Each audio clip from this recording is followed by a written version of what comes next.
Louie Prieto. What's up, my friend? How are you, man? Good, good, good. It's for Reels Sportfishing. We're in beautiful Ensenada.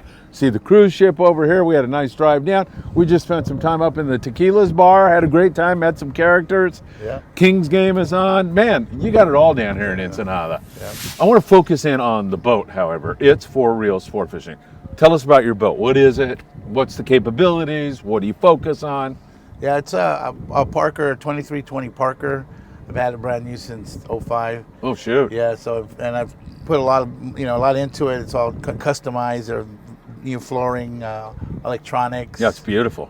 Full controls up on top too, so I have dual controls. We focus on everything from, shallow water, rockfish, bass. We love fishing bass, and to offshore catching bluefin. We do bluefin. We caught marlin as well. We've caught a lot of yellowfin dorado. So the offshore season, when it's good, this boat has a range. We have a 150-gallon fuel tank, so we can go pretty far. We got good range. There's a bluefin tournament coming up in May. Are you fishing in that? Not sure yet. We're still trying to decide if we're going to be able to do that or not. How many people can fish on the rig? Comfortably 4 people. We can do 4 people. Me and 4 others. 3 is even better. Offshore, I try to take a deckhand, so we usually just 3 anglers and a deckhand and myself driving. And I'm usually driving from up top, so this way I'm looking for cow patties. And looking for signs of fish, birds, anything that we can just move the boat towards them. We like running, and this boat fishes really good when we're gunning yellowtail. Oh, that's so much fun. Oh, that's awesome. Isn't it? Oh, it's the best. And maybe people out there don't understand what we're talking about. Go ahead, you explain it. What's running and gunning? Yeah, well, when the fish are up and they're feeding on the surface, we're always looking for birds and the movements and which way they're going and what they're doing. A lot of times they're just sitting, but if they're sitting, there's a bunch of them sitting in an area, chances are there's bait underneath them, and with the fish finder you can see that there is, and it's good to just kind of hang out and see if they all get up and move. And about 2 weeks ago we did that. And you did, right? We did really well on some huge yellows at Santo Tomas, just looking at the birds and seeing what they were doing. And then the boat's got speed, so we just run up to them. You get maybe 2 or 3 casts at the most, and then the fish are up feeding. And you throw a good, good cast right into them with a jig or an iron. It's game on, man. Oh my God! Awesome. And for people who've never done it before, when you make that perfect cast and you're right in all those fish, you can't wait to just turn the handle because you know what's coming next, right? Two turns and you're pretty much on. That's the way it was that day. Yeah. You got a good cast. It wasn't more than 2 turns. 2 cranks and you're on. You're a bit. And the grade of fish, spectacular, right? Didn't you have one that was 32 or something like that? They were all between 22 and 28 pounds. Yeah, okay. Good, beautiful fish, right? Beautiful fish. They were nice. Have you seen those again recently? Or you've had a little bit of windy weather lately. Yeah, I went out a week after and we did see them, but they were a little more skittish. They were kind of moving really fast. We never got up on them, and they were only up for maybe 45 minutes. So we see different little schools of them. Yeah. But yeah, we didn't get on them that day. They just weren't feeding that heavily. Yeah, yeah. And the day we did get them, we had probably a 3-hour shot at them, and it was just us by ourselves. Gotcha. It was cool. So when you fish, let's say you fish bluefin titty, do you leave the night before or early morning or what? I usually leave about 5:30. Okay. The boat's fast enough, and we try to target weather windows that allow us to run quick. And I've got radar, I've got GPS, it's fully equipped. So we'll stay out till dark, to come back at night and have no problem doing that. As long as the weather holds up, we stay out. So we've had many an afternoon bite on the bluefin. Yeah. And even on dorado and yellowfin too, where there's hardly any boats, maybe 1 or 2 boats, and wow, man. We're out there just kind of slamming them. Sometimes it's a time of day thing, Yeah, right. What's a trip like that cost? $825 for an offshore trip. Yeah. 3 guys, and $500 for a local trip, up to 4 people. And to Santo Tomas, $650. But all my trips are all day.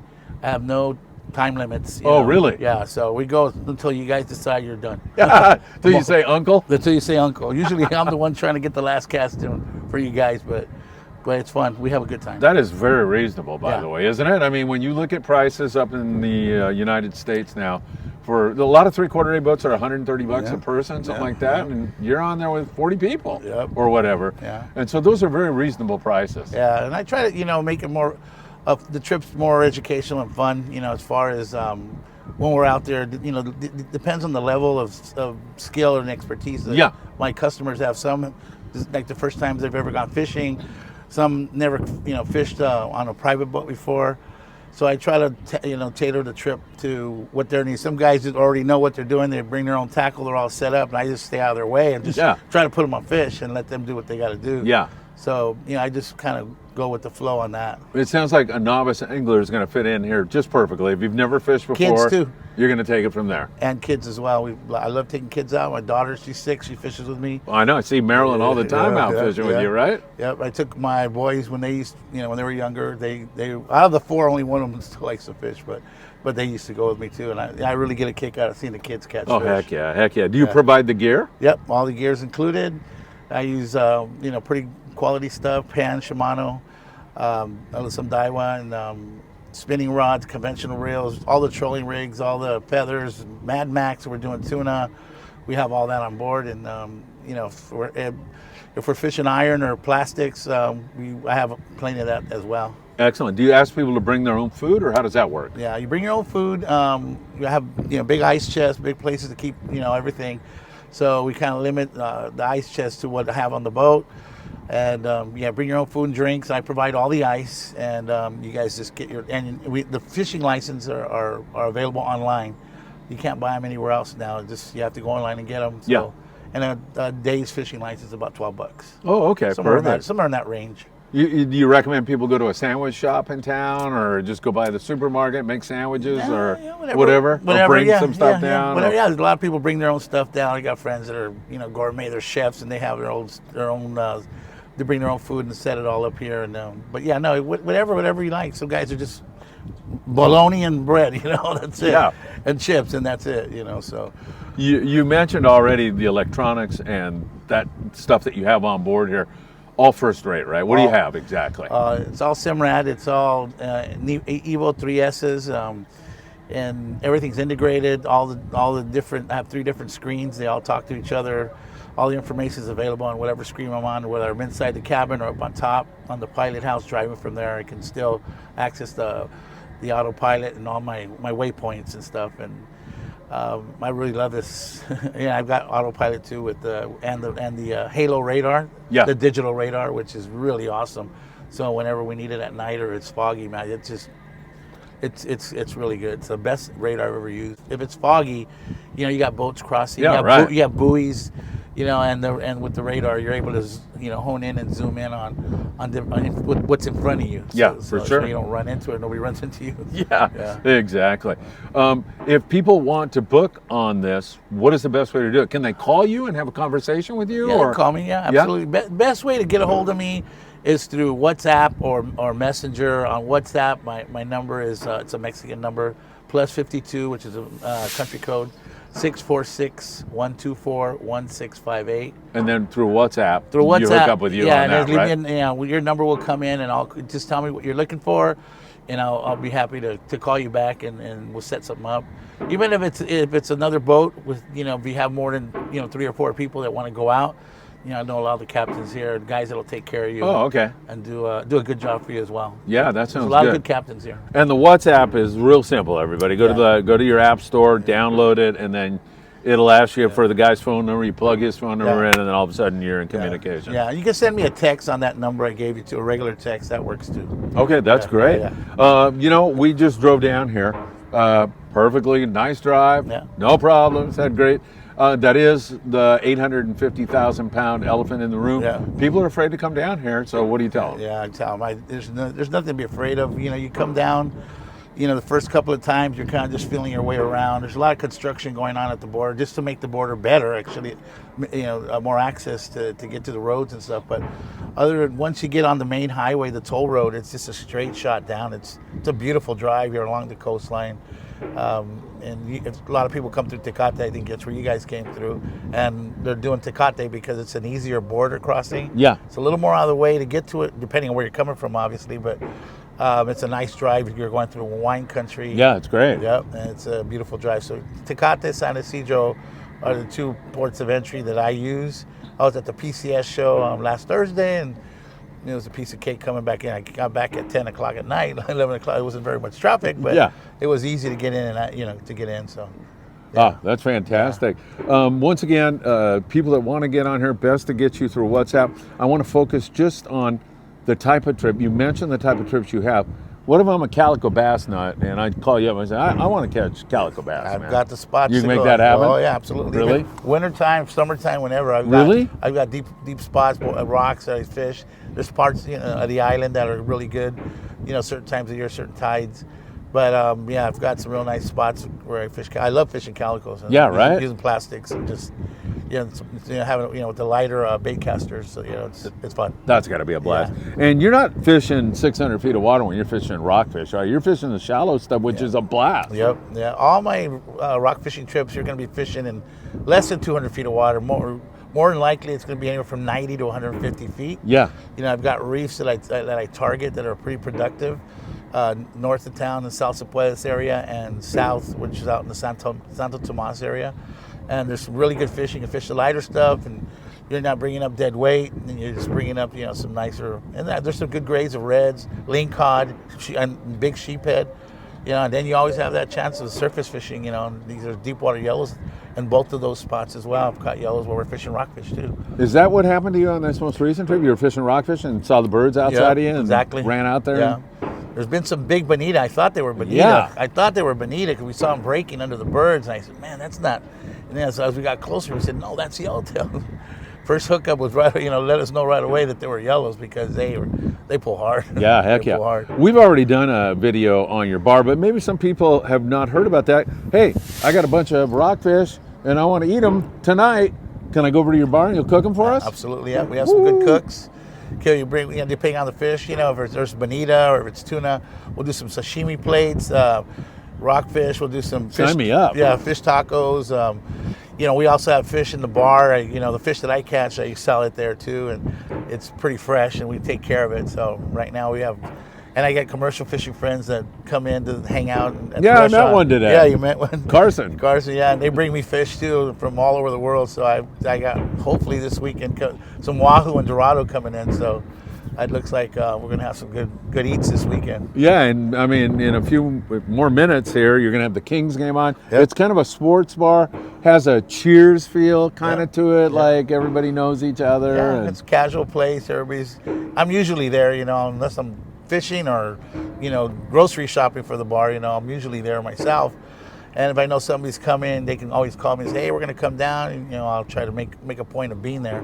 But I like being there anyways because I like sports and I like to talk about fishing too. So right, and it's right downtown, right? It's right in downtown. And you have food. And we have food. Yeah, we have more than fish too.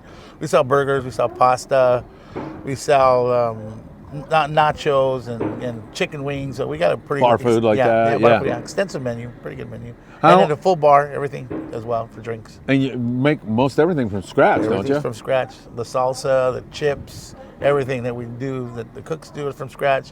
The margaritas, we use fresh limes, and so everything we do is takes a little time, but it's worth the wait. Yeah, heck yeah. Louie, how's this season looking to you? I mean, you've been out a few times, you've seen the water temperature, you've seen the yellows bouncing around and stuff. What do you think, how does this season look to you? How's it laying out? It's laying out nicely, I keep talking about La Nina, and I really don't like that, even though maybe some albacore will come with it. Yeah.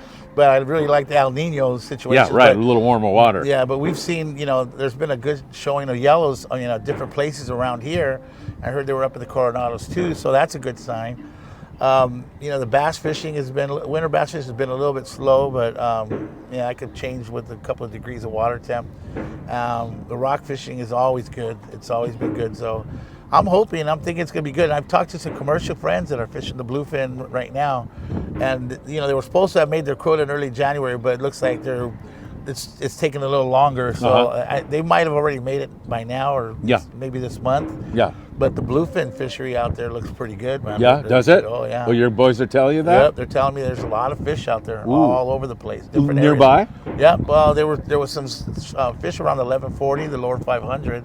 That's as far north as I saw them in this area. Yeah. But Colonet, has been having some fish too. Right. So yeah, I'm hoping we have a good. The wind is really what kills us. I mean, everything else, we can make it happen. But if there's wind, it's just for everybody that fishes, sport fishers, you know how it is. It's just drops water temps, and it just makes it hard to stay on the bite, on the spots. Well, this is not a hard and fast rule. Normally you get windy conditions in the spring, a little bit in the summer, and then your falls are beautiful. I mean, right in through November, December. Yep. It can be gorgeous, right? Yep. We've caught Dorado all the way into November out here, many times, many years. Into November, and I've heard in December, depending on, when the first rains come. But, But yeah, it's been, the fall is my favorite time to fish. You get some Santa Anas, so you go offshore, it's usually nice and calm. The water's usually pretty warmed up by then, it's usually in the high 60s, low 70s consistently. And so, yeah, my favorite is the fall, late summer, fall. Dude, I'm ready to go, man. I gotta go fishing with you one of these days. Right now, man, those yellows are there. Like I said, don't say that. I want to get out. I'll have you fire this thing up. Let's go. We're ready. Hey, why don't you take us on just a little bit of a tour of the boat? I'll follow you around your bait tank. Yeah, you keep this big ice chest in here. This is what we use to store fish and just store all the bags of ice. So your fish gets iced immediately? Right away, yeah. Oh, that's nice. My kill bag that goes in the back. Yes. Back there. Right. Slides right back there. So we got a kill bag. We got a live bait tank, 45-gallon offshore tank. Yep. So we're set up for live bait. I usually keep a little cube ice chest right here. And then all my electronics. I got Simrad, all Simrad. Oh, man. Yeah. All the best. Yeah. That's awesome. Yeah. Fusion radio, stereo. Nice wheelhouse, man. All the fishing rods down there. Yeah. And you mentioned rocket launchers everywhere. Yeah, you got enough rocket launchers, don't you? Yeah. And you talked about driving from upstairs. Yeah. People should realize that gives you such a huge advantage. Big time. When you're looking for kelps or you're looking for breezers or whatever, right? Yeah. I'm there all day long when I'm offshore. That's where I'm at. Yeah. I hardly ever come down. Especially I have a deckhand here. I'm usually just even fishing from up there. I've hooked bluefin from up there. That's bitching, right? Yeah, you can see him cruising, and you just cast right at him. But yeah, full controls, and it's totally tricked out. I love this boat. Oh yeah, heck yeah! I don't blame you. And to give people a little bit of reference, I'm just going to swing around here. There's a cruise ship. So, what are we? We're in the cruise port. Cruise port, right? Yep. Yeah. And tons of boats in here, and secure. You come in here and park, right? Yep. Oh, yes, parking is very secure here. Yeah. There's I've never had any issues, knock on wood, with anything. Everything's been pretty well taken care of. Nobody's had, as far as I know, nobody's ever had a problem here. Yeah. I've been here 10 years. Yeah. Man, I love your rig. Yeah. I love your attitude. I love the fact that you're making it fun and you're teaching newbies how to do it. Yeah. And I got to be honest with you, man. I like your attitude about, hey, if guys know what they're doing, get out of their way, put them on fish. Yep. Because that's what they want. That's what they want. Yeah. Because there has been, like, in the past, you go on a boat and somebody's helping you too much. Exactly. And you go, dude, I've been doing this for a while. I want to catch my own fish. I want to. Exactly. And then the other way is, hey, I don't know what I'm doing. So it sounds like you walk that line beautifully. Yeah, I try to. Like I said, it's some people need to be, handheld, all the way through. It's not a problem. I don't mind doing it. It's fun. And the guys, like I said, that know how to fish, I like just getting up there and just chasing fish down or put them on fish and see what they do. Yeah, for sure. Yeah. Louie, anything else we need to know about It's for Reels Sport Fishing here in beautiful Ensenada? Anything else you can tell us? Or no, just I think that's it, right? It's a good, Ensenada's a safe place. I've been here over 15 years now. Had my business for over 14, the sports bar. So, and I never lived anywhere else. You like living in Mexico? I love it. Yeah? Yeah. More than the United States, obviously, right? Yeah, I have to say. I go back and visit, and I go to the shows, and I'll probably be at the docks too. So, but yeah, it's really nice being here, and the cost of living is a lot less. Yeah. It's going up, but it's still less. Yes. Louie Prieto, It's for Reels Sport Fishing in beautiful Ensenada. Louie, thank you so much for your time. Really enjoyed it. Okay, cool.